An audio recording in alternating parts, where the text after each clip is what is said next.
தமிழ்நாட்டில் இப்ப நிறைய அரசியல் தலைவர்கள் விவசாயிகளோட பிரச்சனையை தொடர்ந்து பேசிக்கிட்டே இருக்காங்க. விவசாயிகள் குறித்த செய்திகளை உடனுக்குடன் தெரிஞ்சுக்கணும்னு நினைச்சீங்கன்னா வெயிட் நியூஸ் ஆப்பை டவுன்லோட் பண்ணுங்க.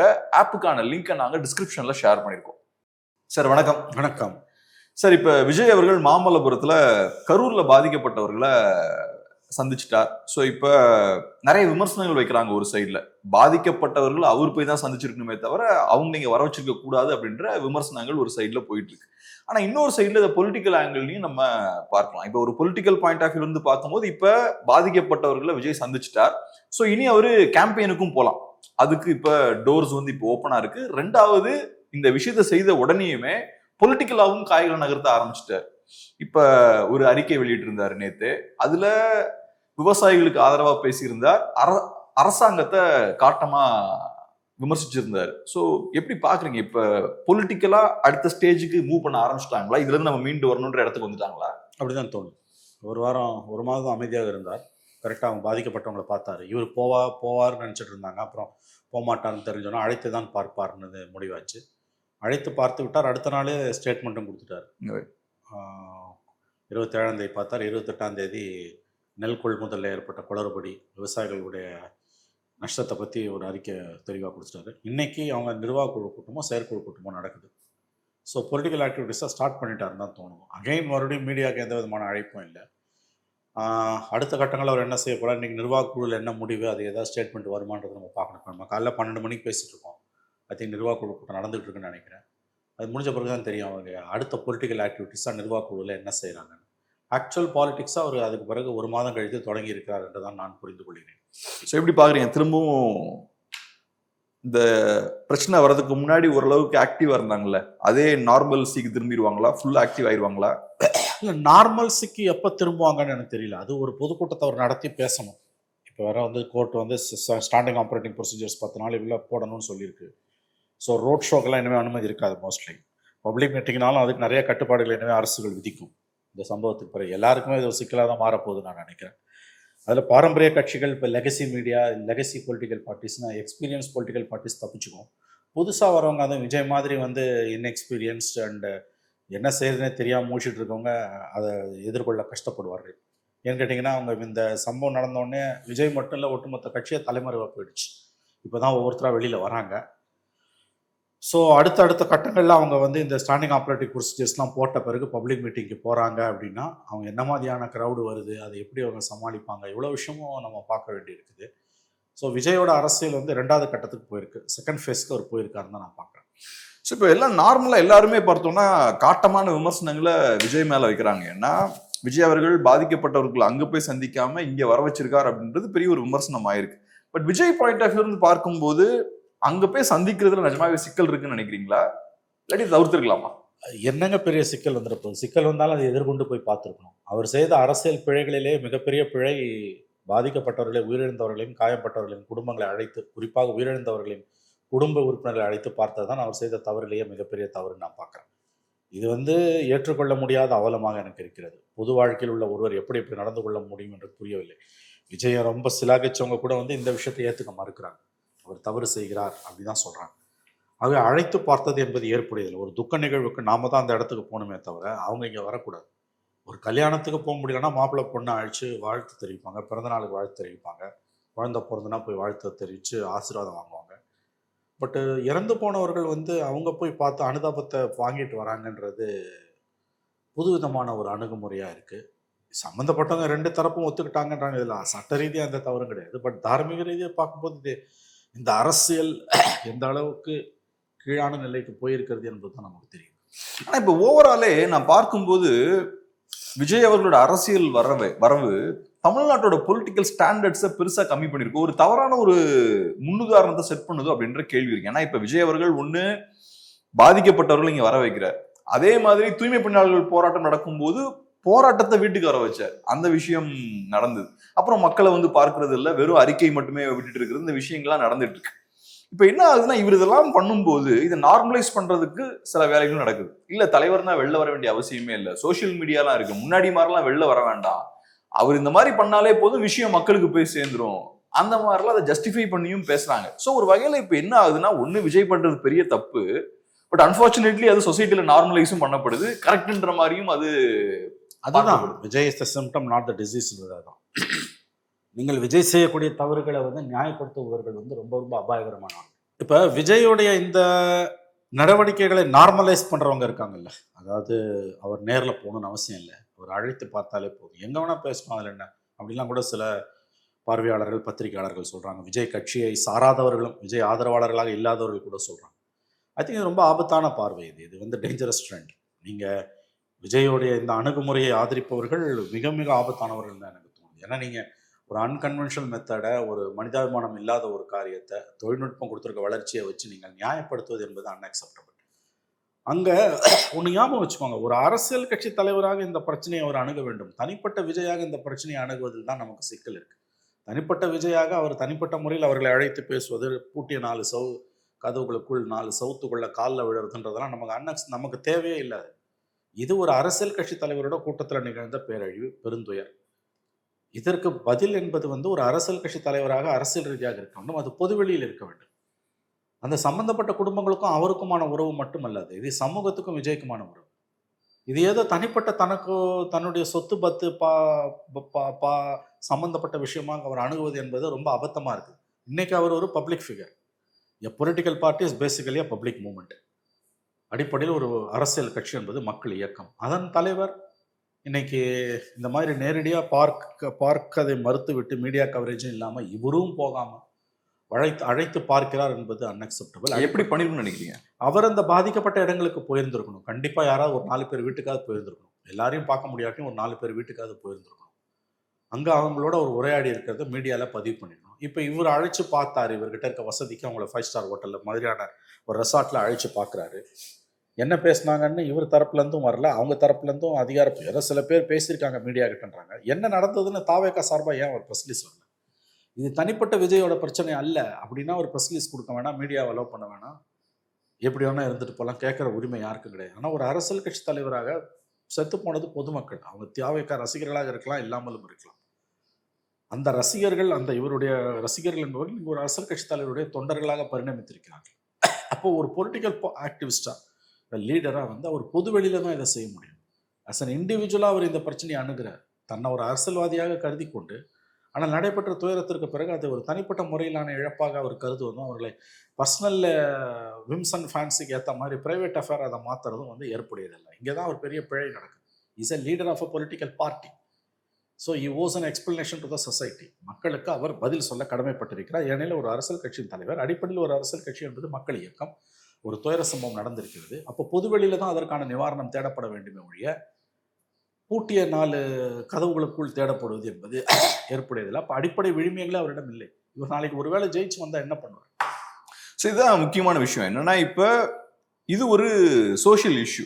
41 பேர் இறந்துருக்காங்கன்னா இது ஒட்டுமொத்த தமிழ்நாட்டுக்கான இஷ்யூ. ஒரு பொலிட்டிக்கல் லீடரா அவர் பொலிட்டிக்கலா அதை ஹேண்டில் பண்ணியிருக்கணும். பட் அது ஒரு பர்சனல் இஷ்யூவா மாத்திட்டார். அஃப்கோர்ஸ் எப்படி ஹேண்டில் பண்ணிருக்கணும்னு நான் கேட்கும்போது நீங்க சொன்ன விஷயம் என்னன்னா, அவர் ஸ்பாட்டுக்கு போயிருக்கணும், மக்களை போய் டைரக்டா சந்திச்சிருக்கணும்ன்றது. இப்போ நான் என்ன கேட்க வரேன்னா, அஃப்கோர்ஸ் அவர் அங்க போகல, மாமல்லபுரத்துக்கு அந்த மக்களை வர வச்சிருக்காரு. ஓகே, வர வச்சாச்சு. அங்க எப்படி அதை பொலிட்டிக்கலா ஹேண்டில் பண்ணிருக்கணும்? ஒன்னு சொன்னீங்க, அறிக்கை விட்டுருக்கலாம்னு சொன்னீங்க. பட் அதை தாண்டி பொலிட்டிக்கலா ஹேண்டில் பண்ணிருக்கணும்னா அதுக்குள்ள என்னென்ன எலிமெண்ட்ஸ் இருக்கணும்? அந்த ஹேண்டில் மீடியா அலோவ் பண்ணிருக்கணும், சம்மந்தப்பட்டவங்களை மீடியா கிட்ட பேசுங்கன்னு அவரை என்கரேஜ் பண்ணிருக்கணும். இப்போ மீடியா ஒன் சைடு கவரேஜ் தானே அங்கே போயிட்டு இருக்குது. Completely media coverage is one side. நீங்க விஜய் பக்கமும் ஒரு நியாயம் இருக்குன்றதை ஏற்றுக்கொள்வது தானே மீடியாவோட வேலை. யார் பக்கம் தவறு, யார் பக்கம் சரின்றதை பத்தி எனக்கு ஒரு பார்வை இருக்கும், உங்களுக்கு ஒரு பார்வை இருக்கும். விஜய் செய்ததான் தவறு, 90% விஜய் மீது தான் தவறு, மற்றவர்கள் இப்போ 2வது பொதுமக்கள், 3வது அரசு, கடமை தவறி அரசு நான் சொல்றேன், இப்பயும் அதான் சொல்றேன். ஆனா மீடியாவா, ஒரு மீடியா பர்சனா, நான் ஒரு சேனல் ஓனராக இன்னைக்கு இருக்க, சேனல் எடிட்டரா இருக்கேன்னா, நான் வந்து இந்த கருத்தை மட்டும் வலியுறுத்த மாட்டேன். விஜயோட கருத்து என்ன என்பதை அறிய என்னால் நான் எல்லா முயற்சிகளையும் நான் செய்வேன். விஜய்க்கு சார்பாக அதிகாரப்பூர்வமாக யாரும் பேசலன்னா அன்அஃபிஷியலாக விஜய் சார்பாக பேசுகிறவங்கள நான் என்கரேஜ் பண்ணுவேன். நேற்று போயிட்டு வந்த விஜயை பார்த்துட்டு வந்த அந்த குடும்பங்களை, எத்தனை குடும்பங்களை மீடியா பேட்டி எடுத்தது அதிகாரப்பூர்வமாக? நான் உங்களை கேட்குறேன். ஒரு பெண் வந்து தன் கணவரை இழந்த பெண் நினைக்கிறேன், 20 சப்ஜெக்ட் கரெக்ஷன், 20 லட்சத்தை திருப்பி அனுப்பியிருக்காங்க. அந்த அம்மாவை, அந்த பெண்மணியை பேட்டி எடுக்கிறாங்க. ஆனால் போயிட்டு வந்து விஜயோட அந்த மன்னிப்பை ஏற்றுக்கொண்ட, விஜயை வந்து வெறுக்காத, விஜய் மீது விஜய் இன்னமும் நேசிக்கிற அந்த 37-38 குடும்பம், சம்திங் 37+ இயர் அந்த அவங்க பார்த்தாங்க, அவங்க காலெல்லாம் விஜய் விழுந்தாரு அப்படி இப்படின்னா தகவல் வருதே ஒழிய ஆன் கேமரா மீடியா எத்தனை பேர் நேற்று பேட்டி எடுத்தது? எவ்வளோ சேனல்ஸ் இருக்கு நீங்கள் யோசிச்சு பாருங்க. நேற்று மதியத்துலேருந்து இது நடக்குது, நேற்று முன்தினம் இது நடக்குது, காலையிலேருந்து சாயங்காலம் வரைக்கும் நடக்குது. எல்லா சேனல்ஸ்க்கும் எல்லா டிஸ்ட்ரிக்ட்ஸ்லையும் ஆள் இருக்காங்க. நேற்றைக்கு எத்தனை மீடியா அங்கே என்ன நடந்ததுன்னா ஆன் கேமராவில் விஜயை பார்த்துட்டு வந்தவங்க கிட்ட எத்தனை பேர்கிட்ட பேட்டி எடுத்தது? That is basic reporting from Karur இந்த பாஸ்ட் 1 month மிஸ்ஸிங். இல்லை இப்போ மீடியா அதுக்கு ரெடியாக தான் கண்டிப்பாக இருப்பாங்க. அவங்க கொடுக்கறதுக்கு ரெடியா இருப்பாங்கன்றதான் கேள்வி. மீடியா ரெடியா இருந்து அவங்க கொடுக்க அலோவ் பண்ணலன்றத அவங்க யாராவது பதிவு பண்ணாங்களா? அதையும் பதிவு பண்ணணும். அதை பதிவு பண்ணணும். அப்பதான் இது கன்ஃபர்மேஷன் கிடைக்கும். அவங்க ரெடியா இருந்தாங்க, ஆனால் சம்பந்தப்பட்ட மீடியா ரெடியா இருந்து சம்பந்தப்பட்டவங்க பேச மறுத்துட்டாங்க அப்படின்றது உங்களுடைய கூற்று உண்மைன்னா அதை மீடியா பதிவு பண்ணணும். அதை எக்ஸ்டர்னல் ஷார்ட்ஸை வச்சுட்டு அவங்க வீடியோவை அவங்கள சம்மந்தம் எல்லாம் போடக்கூடாது. அந்த வீடு அந்த அட்மாஸ்பியரை வச்சு நாங்கள் அவங்கள்ட்ட பேச முயற்சி செய்தோம், அவர்களுக்கு பிரைவேட் அஃபேர்ஸ் சொல்லிட்டாங்கன்னு அவங்க போயிடுவாங்க. ஆனால் பாதிக்கப்பட்டவங்க பேசிட்டாங்க. இப்போ நானே ஒரு இன்டர்வியூ பார்த்தேன், நிறைய இன்டர்வியூஸ் பார்த்தேன். நான் சொல்றது நேற்று போயிட்டு வந்தேன். நேற்று போயிட்டு வந்து நான் சொல்றது முன்னால பேசுனது பத்தி பிரச்சனை இல்லை. சம்பவம் நடந்த பிறகு விஜயை பார்த்தது என்பது இந்த சம்பவத்துல இந்த இன்சிடென்ட்ல ஒரு முக்கியமான மைல்கல். விஜயை மகாலிபுரத்துல பார்த்துட்டு வந்த பிறகு அவங்க எல்லாம் வீடு திரும்பிட்டாங்க. நேற்று காலையிலே எல்லாரும் வீட்டுக்கு போயிட்டாங்க. எத்தனை பேரை வந்து நேற்று மீடியா எல்லா மீடியாவுக்கும் அங்கேயும் ஆளுங்க இருக்காங்க அல்லது இங்கேருந்து அனுப்பியிருக்காங்க. How many media houses traditional media channels அந்த சம்மந்தப்பட்டவங்களில் சாம்பிள் சைஸாக ஒரு 4 பேர் 1/10 38 பேர்னா 3 பேர் 4 பேர் ஒரு 4 ஃபேமிலிஸ் யாராவது கான்சன்ட்ரேட் பண்ணி எடுத்தாங்களா? What was is reply? எல்லாம் பேப்பரில் வரதெல்லாம் விஜய் அப்படி நடந்தார் இப்படி நடந்தார். நியூஸ் பேப்பர்ஸில் என்ன வருது, தினமலரில் தினத்தந்தியிலலாம் கூட அவங்க வந்து வந்தோடனே அசம்பிள் ஆனோன்னு எல்லாரும் காலையும் விழுந்தார், அழுதார், நான் அரசியல் விட்டு போயிடலாம் சொன்னார், நாங்கள் அவருக்கு ஆறுதல் சொன்னோம்லாம் சொன்னாங்கன்னு பிரிண்டில் வருது. நான் why can that be on camera?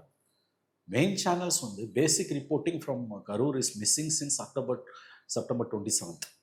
Fundamental and basic reporting from கரூரே வந்து 1 month மிஸ்ஸிங். எல்லாம் ஒன் சைடாக தான் போயிட்டுருக்குது. அரசாங்கம் சொல்கிறது தான் இவங்க கேட்குறாங்க.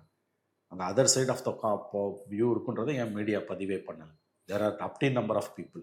இங்கே ஒரு சின்ன ஒரு பார்வை சார், இது கரெக்டானு பாருங்க. இப்போ அந்த சம்பவம் நடந்த உடனேயுமே நிறைய பணம் வந்து உள்ள புழங்க ஆரம்பிக்குது. ஒன்று விஜய் 20 lakhs அனௌன்ஸ் பண்றாரு, அப்போ அந்த பணமும் கிரெடிட் ஆயிடுச்சு. 10 லட்ச ரூபாய் ஸ்டேட் கவர்மெண்ட் கொடுத்தது, 10 லட்ச ரூபாய் அப்புறம் கவர்மெண்ட் கொடுக்குறாங்க. ஸோ இப்போவே பார்த்தீங்கன்னா 30 லட்சம் ஆயிருச்சு. ஒன்ஸ் பணம் உள்ள ஃப்ளோ ஆக ஆரம்பிக்குதுனாலே அந்த பணத்தோட சோர்ஸ் இருக்குல்ல, அதை போல்டு அட்டாக் பண்றதுக்கு ஒரு தயக்கம் ஏற்பட்டுரும். நேச்சுரல் 20 lakhs அங்கிருந்து இங்கே ஃப்ளோ ஆகுதுன்னா அந்த சோர்ஸ் அட்டாக் பண்றதுல சிக்கல் இருக்கு.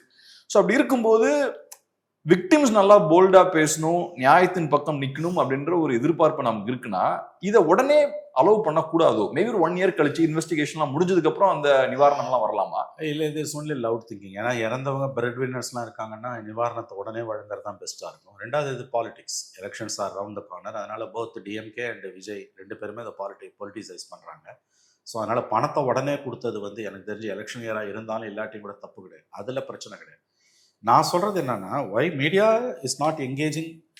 போய் பார்த்துட்டு வந்த அஃபெக்டட் ஃபேமிலிஸையும் என்கேஜ் பண்ணலாம். எல்லாரும் வந்து விஜய் திட்டுவாங்கன்னு அவசியம் கிடையாது. அவங்க பாராட்டி கூட பேசலாம், அதை போடு. இல்லை நுவான்ஸ்டாக பேசலாம், அதை போடு.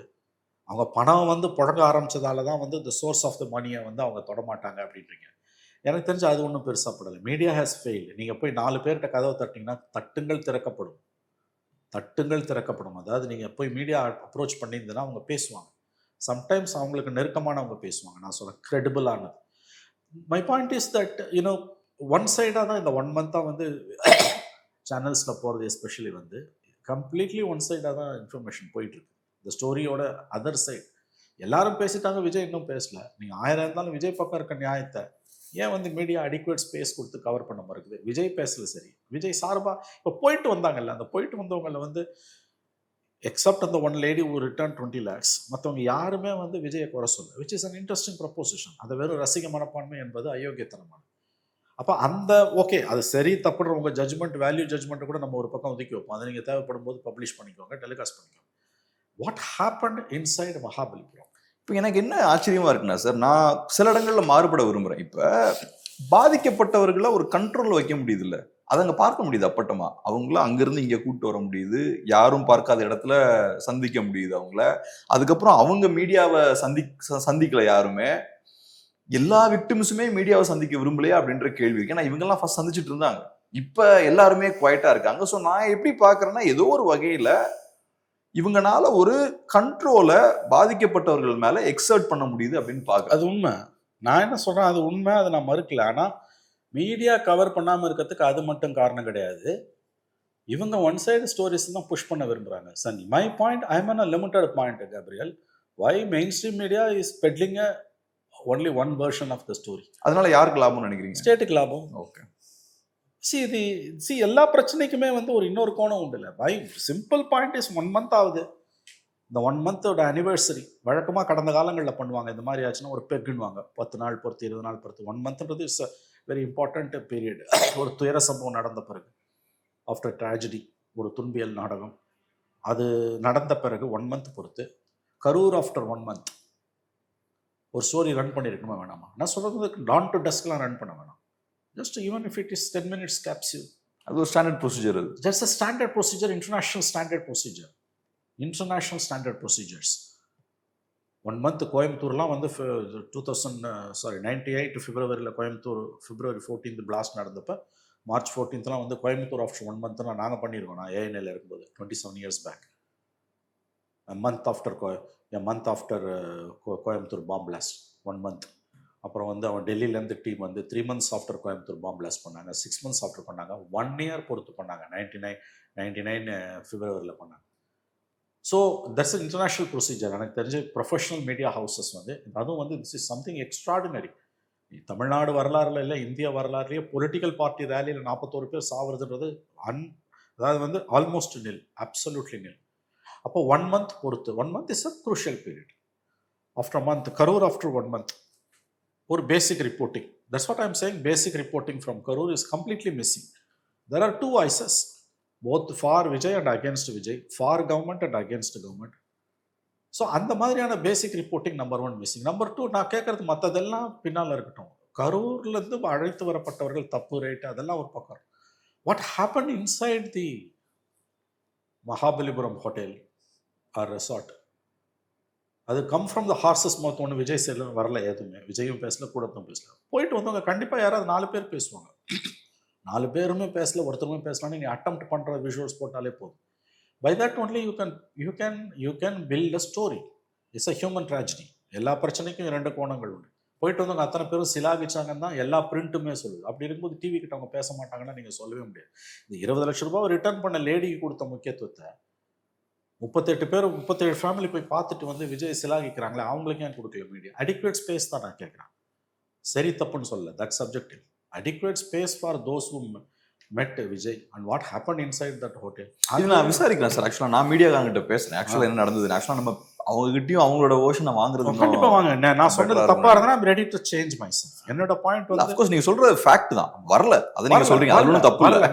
அதுக்கான ரீசன் வேணா உங்ககிட்ட கேட்கலாம். மேஜர் சேனல்ஸ் நம்ம பார்க்கக்கூடிய ஒரு 5-6 சேனல்ஸ் கூட வச்சுக்கலாம். அவுட் ஆஃப் 12-14 சேனல்ஸ்ல தமிழ்ல வந்து இன்ஃப்ளூயன்ஷியல் சேனல்ஸா இருக்கக்கூடிய ஒரு 4 to 6 சேனல்ஸ் இருக்கு. I don't want to name them.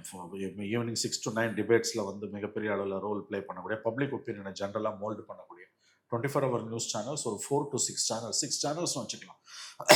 அவங்களில் வந்து எந்த ஒரு சேனல்லையுமே வந்து மகாபலிபுரத்துக்குள்ள அவங்க மீட் பண்ண பிறகு அடுத்த நாள் அங்கே நைட் 6:30 மணிக்கு சாப்பிட்டு பஸ் ஏறிடுறாங்க. 8 மணிக்கு என்னமோ.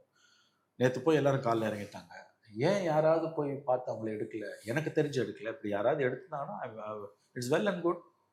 எடுக்கிறது மட்டும் இல்லை, அது சம்பந்தமான ஒரு டிபேட் இருக்கு இல்லையா? ப்ளஸ் 1 month ஆஃப்டர் கரூர் மக்கள் என்ன நினைக்கிறாங்க, கரூர் மக்கள் என்ன நினைக்கிறாங்கன்றதை பற்றி யாருமே கிரவுண்ட் ரிப்போர்ட்டிங்ஸ் இந்த மாதிரியான இஷ்யூஸில் வந்து பேசிக் டெனட் ஆஃப் த ஸ்டோரி என்னன்னு கேட்டிங்கன்னா ground report, which is call basic reporting. That is completely missing in Tamil media. அடுத்த கேள்விக்கு நம்ம போறதுக்கு முன்னாடி இதே மாதிரி அரசியல் சம்பந்தமான அப்டேட்ஸை உடனுக்குடன் தெரிஞ்சுக்கணும்னு நினைச்சீங்கன்னா வெயிட் நியூஸ் ஆப்பை டவுன்லோட் பண்ணுங்க. ஆப்புக்கான லிங்கை நாங்கள் டிஸ்கிரிப்ஷன்ல கொடுத்துருக்கோம். சரி, இப்போ அஃப்கோர்ஸ் நான் இப்போ கிரவுண்ட் ரிப்போர்ட்டிங் பத்தி பேச வேண்டிய தேவையும் இருக்கும் உங்ககிட்ட. பட் அதுக்கு முன்னாடி இன்னொரு கேள்வி. விஜய் அவர்கள் ரொம்ப கேர்ஃபுல்லா பிளான் பண்ணி இதை ஒரு பர்சனலான ஒரு இஷ்யூ அதை மாத்துறாரு. இதை ரொம்ப கேர்ஃபுல்லா அதை பண்ணியிருக்காங்க.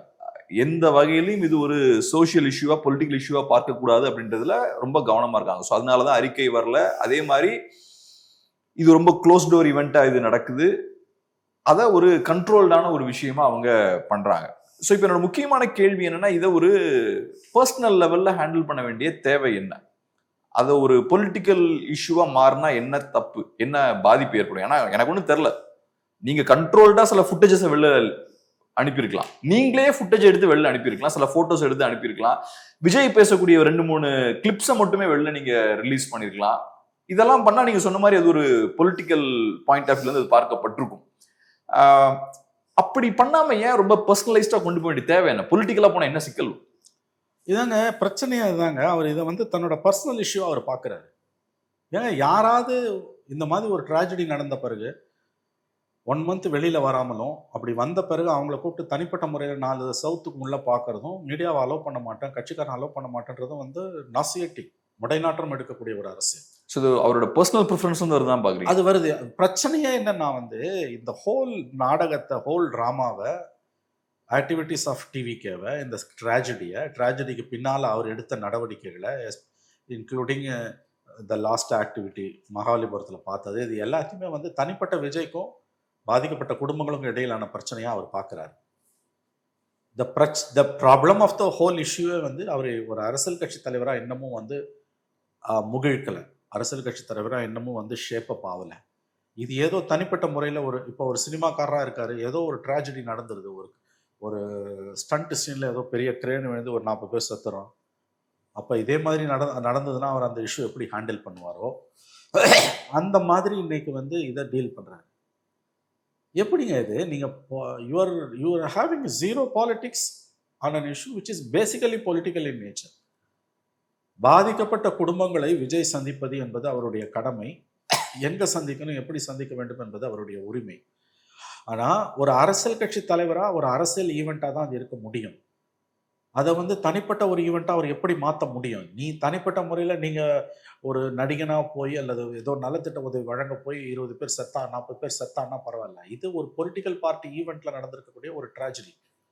த whole activities of TVK is nothing but politics. பாலிடிக்ஸை தவிர எல்லா நாடகமும் அதில் இருக்குது. Which is nauseating, absolute nauseating, முடைநாற்றம் எடுக்கக்கூடிய. இது ஒரு அரசியல் கட்சியே இல்லை, இது ஒரு துயர சம்பவம்.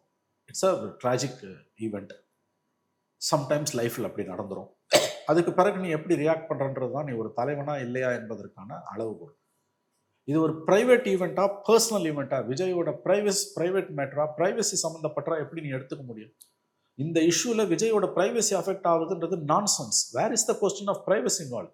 அரே பாபா, 41 people got killed in a political rally and a political party is basically a public movement. So each citizen has a right to know what's happening. அடிப்படையில் ஒரு அரசியல் கட்சி என்பது ஒரு பொதுமக்கள் இயக்கம். துயர சம்பவம் நடந்திருக்கிறது. நான் இன்னமும் அது ஒரு விபத்துன்னு தான் பார்க்குறேன். எந்த கான்ஸ்பிரசி தியரிஸ்லையும் எனக்கு நம்பிக்கை இல்லை. வெளிப்படையாக சொல்கிறேன். யாருமே அது திமுக பண்ணிச்சு, தாவேகா பண்ணிச்சு, போலீஸ் பண்ணிச்சு, அதெல்லாமே நான்சென்ஸ்ன்னு நான் பார்க்குறேன். இட்ஸ் கம்ப்ளீட்லி வந்து ஒரு ஆக்சிடென்ட், அன் அவாய்டபிள் ஆக்சிடென்ட், தவிர்க்கப்பட்டிருக்க வேண்டிய ஒரு விபத்து. மனிதர்களோட முட்டாள்தனத்தால் இது நடந்திருக்குன்னு தான் நான் பார்க்குறேன். வேற எந்த கான்ஸ்பிரசி தியரியிலும் எனக்கு நம்பிக்கை இல்லை. It's my personal opinion, unless it is proved otherwise by the CBI which is enquiring into the case. அப்படி இருக்கும்பொழுது வந்து இந்த இஷ்யூல பொதுமக்கள் ஒரு பப்ளிக் ரேலியில், பொலிட்டிக்கல் பார்ட்டி ரேலியில் கொல்லப்பட்டிருக்காங்கன்னா அதோட ஆஃப்டர் ஈவெண்ட்ஸ் எல்லாம் வந்து there also political in nature. இவர் ஒரு அரசியல் கட்சி தலைவராக அங்கே போனார், நடிகராக போல. இன்னைக்கு ஆறுதல் கூறுவது ஒரு அரசியல் கட்சி தலைவரா, நடிகரா இல்லை. அப்போ people has a right to no. நான் கேட்குறேன், இந்த ஷேம்லெஸ் மீடியாவை, உங்களை இவ்வளோ தூரம் அவாய்ட் பண்ணுற விஜயை நீங்கள் அவாய்ட் பண்ணக்கூடாது.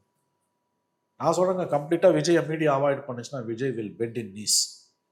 விஜய் வந்து இறங்கி வருவார். Why can't media avoid Vijay like Vijay avoiding media? இது என்னங்க இது? இப்படி ஒரு அரசியல் கட்சி தலைவர் இருந்ததே இல்லை. திஸ் இஸ் அன்அக்செப்டபிள்ன்ற. நான் திரும்ப சொன்ன, ஒரு நடிகனா இதை அவர் செய்கிறாரு, அவரோட நலத்திட்ட உதவிகளுக்கு மீடியா வரக்கூடாது, ஃபைன், கேட்குற உரிமை யாருக்கும் கிடையாது. It's private property. அவரோட ஹார்ட் ஏர்ன்டு மணியில் அவர் வந்து வெல்ஃபேர் ஸ்கீம்ஸை கொடுக்குறாரு. எனக்கு மீடியா வேணான்னு சொல்கிறாங்கன்னா nobody has a right to go there. Nobody can claim it as a right. But as a political party நாளைக்கு நீ ஓட்டு கேட்க போகிற. அப்போ இந்த துயர சம்பவத்துக்கு பிறகு அவர்களை அழைத்து பேசிய ஈவெண்ட்டை தனிப்பட்ட முறையில் 4 சவுத்துக்குள்ளே வச்சு மீடியாவே அண்ட விடாமல் பண்ணதுன்றதுலாம் அவர் செய்த 1.5 ஆண்டுகளுக்கு மேலான அவருடைய அரசியல் வாழ்க்கையில் அவர் செய்த தவறுகள்லேயே மிகப்பெரிய தவறு. ரொம்ப ரொம்ப வெட்கி தலைகுனிய வேண்டிய தவறு. மீடியா கவரேஜ் இல்லாமல், ப்ளஸ் சம்மந்தப்பட்டவங்களை மீடியா கிட்ட பேச என்கரேஜ் பண்ணாமல் அவர் இருந்து, he should have encourage them to talk to media. நீங்கள் பேசுங்க மீடியா கிட்டன்னு சொல்லியிருக்கணும். நான் சொல்கிறேன் வந்து மீடியானா நான் ப்ரெஸ் மீட் 100 பேர் வச்சா கண்டமேனி கேள்வி கேட்பேன். ஏன்னா 90% of the media Godi media DMK கண்ட்ரோலில் இருக்கு. வேண்டாம், உனக்கு யார் பிடிக்குதோ அவங்ககிட்ட பேசு. Credible voices are there. So இதோட லாஸ் வந்து public has a right to know what's happening. இப்போ என்ன ஆகிப்போச்சு தமிழ்நாடு பாலிடிக்ஸ் நீங்கள் பார்த்தீங்கன்னா விஜய் விஷயத்தில் ஒரே மாதிரியான ஸ்டீரியோ டைப் நெரேட்டிவ் தான் வருது. இன்னொரு பக்கம் விஜயை வந்து ஒரு கல்ட் ஃபிகராக மாற்றி பேசக்கூடிய, ஏன்னா சோஷியல் மீடியாவில் அவங்களுக்கு ஆடுங்க நிறைய பேர் இருக்காங்க. அது வந்து கல்ட் ஃபிகராக ஒரு narrative which is absolute nonsense. Absolute nonsense. ஒர்ஸ் than the first one. Vijay attack பண்ணுறதை கூட ஏற்றுக்கலாம். விஜயை கல்ட் ஃபிகராக மாற்றி விஜய் பண்ணுறது எல்லாமே அவரை மீட்பர்னு பேசுறணும், எல்லாத்தையும் நியாயப்படுத்துறதும் அபத்தமானது. Have a balanced look on விஜய்ன்றாங்க. விஜயை கழுவுலையும் ஏற்ற வேணாம், விஜயை கல்ட் ஃபிகராகவும் மாற்ற வேணாம். விஜய் நீ வந்து விமர்சன கண் கொண்டு பாரு. விஜயோட பிரைவசியை மதிக்கணுன்ற எந்த அளவு உண்மையோ, விஜயும் வந்து அஸ் அ பொலிட்டிக்கல் பார்ட்டி லீடராக you should realise that he has a duty to inform people. He has a duty to share his opinion and opinion of his followers with the people. நான் ஒரு பேசாட்டையும் ஒரு கட்சியிலேருந்து எவனாவது வந்து ஒரு media briefing பண்ணணும். இப்போ இன்றைக்கி வந்து அவங்க செயற்குழு நடக்குது, நிர்வாக குழு செயற்குழு.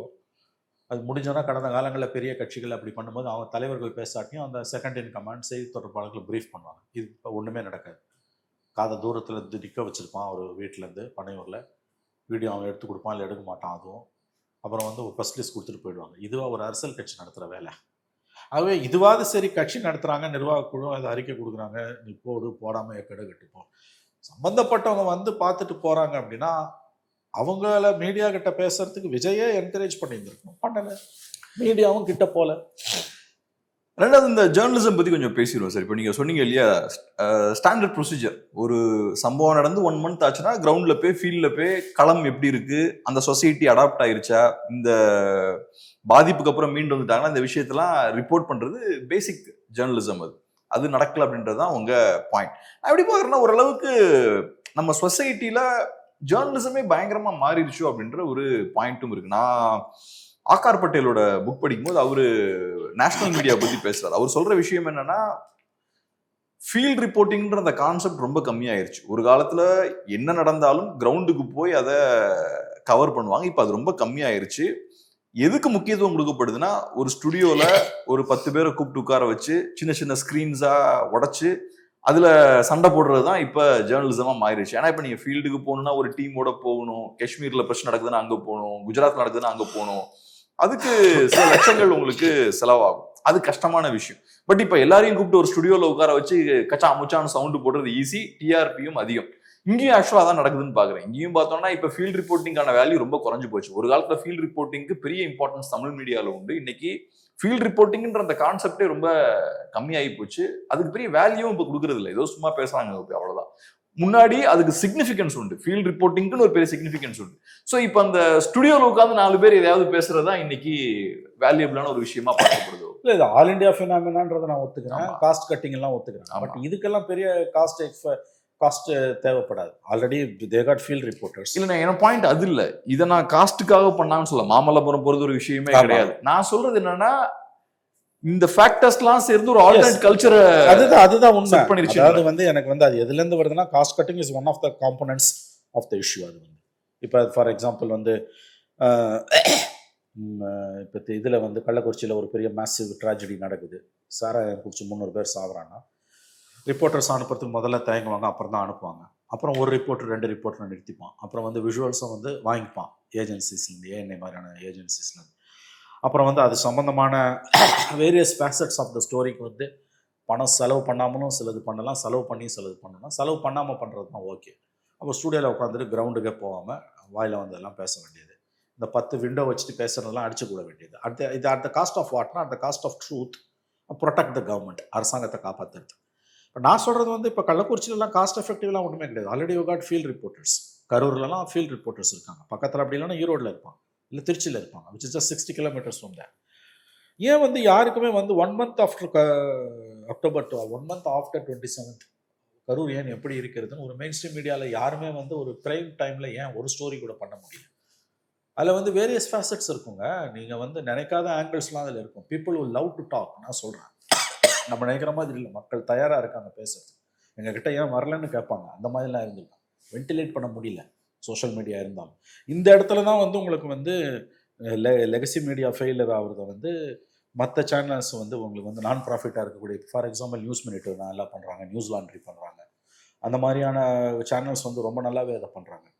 மெயின் ஸ்ட்ரீம் மீடியாவுக்கு கம்பல்ஷன் இருக்குது. போனால் இந்த ஆங்கிளில் யோசிச்சாலே கவர்மெண்ட்டு கோச்சுக்கும், அரசாங்கம் இதை லைக் பண்ணாது, because they got business interest. So இது எல்லாமே சேர்ந்துக்குது. இது வந்து நான் என்ன சொல்கிறேன், இப்போ ஒரு நார்மல் பொலிட்டிக்கல் பார்ட்டியாக விஜய் இருந்து இந்த மாதிரி நீங்கள் பண்ணியிருந்தீங்கன்னா கூட you can afford to lose it, you ignore it. இது ஒரு அப்நார்மல் பொலிட்டிக்கல் பார்ட்டியாக இருக்குது. இது ஒரு பொலிட்டிக்கல் பார்ட்டியே இல்லை. We are dealing with a very peculiar situation. The government and the civil society and the traditional media, legacy media and social media, now everyone is dealing with a very peculiar situation. ஒரு political பார்ட்டின்ற பேரில் ஒரு எப்படி சொல்கிறது, almost cult ஃபிகரை வந்து நீங்கள் deal பண்ணிட்டு இருக்கீங்க, which is extremely dangerous. ஏன்னா இதில் வந்து இந்த அரசாங்கத்தின் மீது இருக்கக்கூடிய கோபம், ஆன்டி இன்கம்பன்சி, இதெல்லாம் வந்து விஜய்க்கு பின்னால் அணித்திரளுது. ஏன்னா main stream political parties failed, opposition failed. விஜய்க்கு வரக்கூடிய கூட்டத்தை வந்து காய்தல் ஒருத்தர் இல்லாமல் பார்த்தீங்கன்னா that's an indicator of disconnected with the government. That is one of the signs of anti incumbency. நாளைக்கு அது எப்படி வேணால் போகலாம், விஜய் விட்டு வெளியில் கூட போகலாம், அது நான் ஒத்துக்கிறேன். நான் இன்னைக்கு அந்த க்ரௌட்ஸ் வந்து 6 டிஸ்ட்ரிக்டில் வந்த க்ரௌட், 6வது டிஸ்ட்ரிக்டில் இந்த tragedy struck. That huge crowds waiting for 8 to 10 hours, 6 to 8 hours, something very serious to think about. Now அந்த ட்ராஜடிக்கு பிறகு அந்த ஊர் எப்படி இருக்குது, போயிட்டு வந்த மக்கள் ஏங்க, அவர் 9-10 மணிலேருந்து 6:30 மணி வரைக்கும் அவங்கள பார்த்தாங்கன்றாங்க. அவர் என்ன பேசினார்னு ஏன் வந்து அந்த குடும்பங்களை சந்திச்சு மீடியா பெரிய அளவில் கடந்த காலமாக இருந்ததுன்னா நேரம் வந்து would have been flooded with interviews. போயிட்டு வந்தோம் எல்லாரும் பேசுவோம், அதெல்லாம் பேசக்கூடாதுலாம் யாருக்கும் சொல்லலை எனக்கு தெரிஞ்சு. அப்படியே இருந்தாலும் சில பேர் வெளிப்படையாக பேசுவோம். போயிட்டு வந்தவனோட ரிலேட்டிவாக பேசுவோம். At least people love to talk. அப்படி எல்லாரையும் அவங்க ஒன்று மிலிட்ரி ரெஜிமெண்ட்டில் வைக்கல. அந்த அதர் ஹேட் என் டிவிகேலேருந்து எந்த ரியாக்ஷன் வரல. பார்த்தீங்களா விஜய் சைட்லேருந்து என்ன வாட் ஹேப்பன் டிரான்ஸ்பயர்ட் இந்த மீட்டிங்னு ஒரு வார்த்தை வரல. சைலன்ஸ் பண்றதுக்கான முயற்சியும் மேல நடந்திருக்குன்றது என்னோட கணிப்பு. ஏன் நான் சொல்றேன் டிவிகே சைட்ல நான் சொல்றேன், ஏன் நான் இதை சொல்றேன்னா ஸ்டார்டிங்ல இருந்து ரொம்ப பெக்யூலியரான விஷயம் என்னன்னா டிவிகே லீடர்ஷிப் எல்லாமே சைலன்ஸ்டு. இதுல இன்னும் சர்ப்ரைசிங்கான விஷயம் என்னன்னா அபிஷியல் ஸ்போக்ஸ் பர்சனா இல்லாம டிவிக்கே ஆதரிச்சு பேசுவாங்கல்ல, அவங்களும் சைலன்ஸ்டு. 1 month அவங்களும் கப்ஷுப்புன்னு இருக்காங்க. அதுக்கப்புறம் இப்போ ஒரு 1 வீக்கா தான் வெளில வந்து பேசிட்டு இருக்காங்க. சோ இது எல்லாமே பாத்தீங்கன்னா இதோட சைலன்ஸுக்கு, கோல்டன் சைலன்ஸுக்கு டிவிக்கே தான் காரணம்ன்றது வந்து maybe one of the reasons. நான் taking it with pinch of salt. நான் சொல்றது வந்து why media is not attempted to talk to the. ஆனா நீங்க சொன்ன மாதிரி எஃபோர்ட் போட்டா கண்டிப்பா ஏதாவது ஒரு டோர் ஓபன் ஆகும். நிறைய பேர் பேசுவாங்க. 37 பேரை நீ கண்ட்ரோல் பண்ண முடியாது. அதுல ஃபேமிலி மெம்பர்ஸ் அப்படி இல்லாட்டியும் அங்க போயிட்டு வந்தவங்க பார்த்தவரை பார்த்தேன்னால ஜெயலலிதாவை பார்த்துட்டு வந்து தாப்பாண்டியன் சொன்னார்ல, பார்த்தவரை பார்த்தேன்னார். அந்த மாதிரி கண்டிப்பா இங்க பார்த்தவங்களே பேசியிருப்பாங்க. ஏன் எங்களை கூப்பிடலன்னு சொல்றவங்கள நான் பார்த்துருக்கேன். அந்த மாதிரி சில இடங்களுக்கு வந்து கிளாஷஸ் நடக்கும்போது உள்ள போகும்போது நீங்க எல்லாம் இப்பதான் வரீங்களா, நீங்க முன்னே வருவோம் நாங்கள் எதிர்பார்த்தோம். ஸோ மக்கள் வந்து ஒரு பாதிக்கப்பட்ட இடத்துல, அதாவது ஒரு கர்ஃப்யூ அல்லது ஒரு மத கலவரம், ஒரு ஜாதி கலவரம் அல்லது கள்ளசாராய சாவு, அந்த மாதிரி இடத்துல வந்து மீடியா உள்ள போகும்போது என்ன நடந்தாலும் அவங்க வந்து they should try to talk to people. மக்கள் தாங்க அடிப்படை. மீடியாவோட அடிநாதமே மக்கள் தானே. அப்போ மக்கள்கிட்ட பேசாம ஒரு ஒரு ஒரு ஒரு ஜேர்னலிசத்தை வந்து எப்படி நீங்க பண்ண முடியும்? ஸோ இட்ஸ் இஸ் விஜய் ஒரு பக்கம் ரொம்ப அன்ஹெல்த்தியான ஒரு பாலிடிக்ஸை பண்றாருன்னா, இன்னொரு பக்கம் அதை பிளாக் அண்ட் ஒயிட்டா பார்க்குற மீடியா, பிளாக் அண்ட் ஒயிட்டா விஜய் இஷ்யூ பார்க்கறது தான் வந்து தமிழ்நாட்டில் இருக்கக்கூடிய தமிழ்நாட்டு மீடியாவோட சாபக்கேடுன்னு நான் பார்க்குறேன். ரொம்ப நன்றி சார். பிஸியான டைம்ல அருமையான ஒரு பேட்டி எடுத்து ரொம்ப நன்றி. நன்றி சார்.